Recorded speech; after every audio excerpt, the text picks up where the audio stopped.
Alors, pour demain, on va acheter des œufs pour l'omelette, on va aussi acheter des petits légumes, on va aussi acheter un peu de fromage. Ah non, c'est pas pour le déjeuner ça, c'est pour le petit-déj.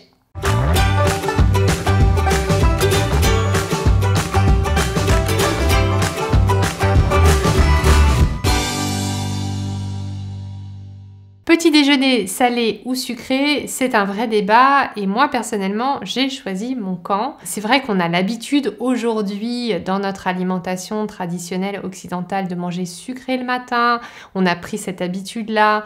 Pour certaines personnes c'est devenu indispensable d'avoir ce petit goût sucré du matin, ça leur donne l'impression d'avoir de l'énergie.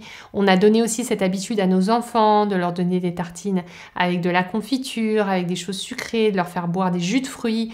Tout ça, c'est des bombes à sucre et malheureusement, c'est pas ce qui donne de l'énergie au long cours. Puisque tout ce qui contient du sucre, ce sont des sucres rapides. Qui dit rapide vont rapidement dans l'organisme et ça veut dire qu'ils sont rapidement consommés, utilisés. Et donc, ça veut dire qu'on a beau manger des petits déjeuners copieux avec des croissants, pain au chocolat, lait au chocolat, chocolat chaud, etc. Et malgré tout ce qu'on a avalé, et ben à 10h, 10h30, on a faim. Tout simplement parce qu'on a consommé trop de sucre rapide et que ce dont on a besoin, c'est plutôt de l'énergie qui dure et qui cale. Il faut savoir que le matin, c'est souvent là où on dépense le plus d'énergie, on est le plus réveillé, on a le plus d'activité physique et c'est aussi vrai pour les enfants. Donc le matin, il faut se caler avec des choses qui calent vraiment. Et ce qui cale vraiment, eh ben, c'est pas le sucré, c'est le salé. Une autre approche nutritionnelle qui défend le salé le matin, c'est la chrononutrition. La chrononutrition qui est une approche du docteur Delabose qui a étudié le fonctionnement des organes et qui s'est rendu compte qu'en fait, notre besoin le matin, c'était un besoin en protéines. Parce que c'est là que les protéines sont les mieux synthétisées, c'est là aussi que les graisses sont les mieux synthétisées et les mieux utilisées par l'organisme. Donc c'est le moment le plus opportun pour qu'elles servent le mieux à notre corps et aussi le meilleur moment pour qu'elles ne nous fassent pas grossir. Donc le docteur Delabose, lui, conseille le matin de manger du fromage sous toutes ses formes, il conseille de manger des œufs, il conseille de manger de la charcuterie.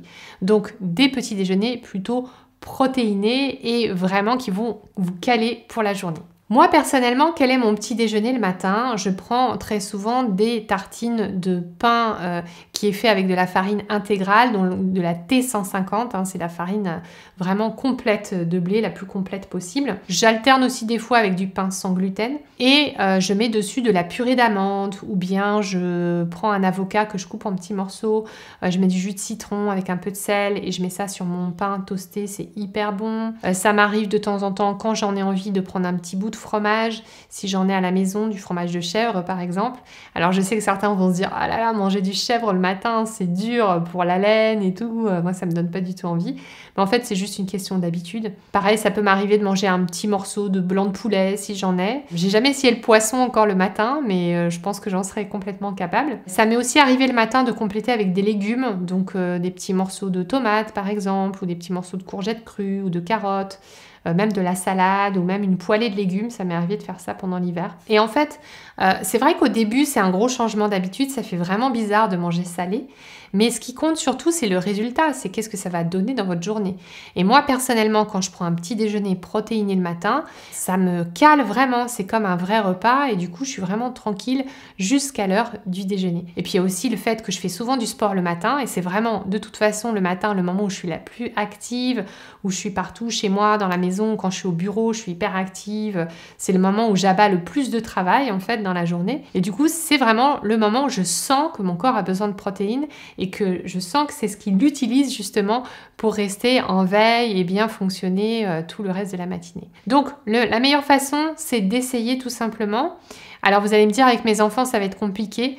Pas forcément, moi ça m'est déjà arrivé au petit-déj avec les enfants de leur donner du fromage, ils se sont régalés littéralement, ils ont mangé un morceau de camembert, c'est pour vous dire, et ils ont adoré. Au contraire, les enfants peuvent trouver ça plutôt rigolo de changer leur petit déjeuner.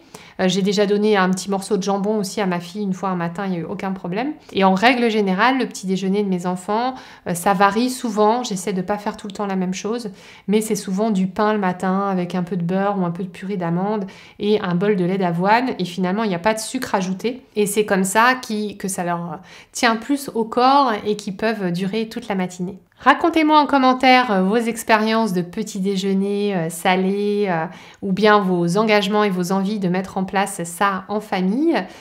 Si vous avez aimé cette vidéo et si ça vous a ouvert un peu un univers du petit déjeuner salé, n'hésitez pas à me mettre un petit pouce, un petit j'aime en dessous de la vidéo. Vous pouvez aussi continuer à vous former en nutrition en regardant une vidéo complémentaire ou bien télécharger mon guide gratuit des 10 secrets pour retrouver minceur et vitalité en cliquant sur le lien qui s'affiche et vous pourrez du coup continuer à être informé de tous mes conseils en nutrition. Je vous dis à très bientôt pour une future vidéo et d'ici là, n'oubliez pas, vous méritez d'être bien dans votre assiette.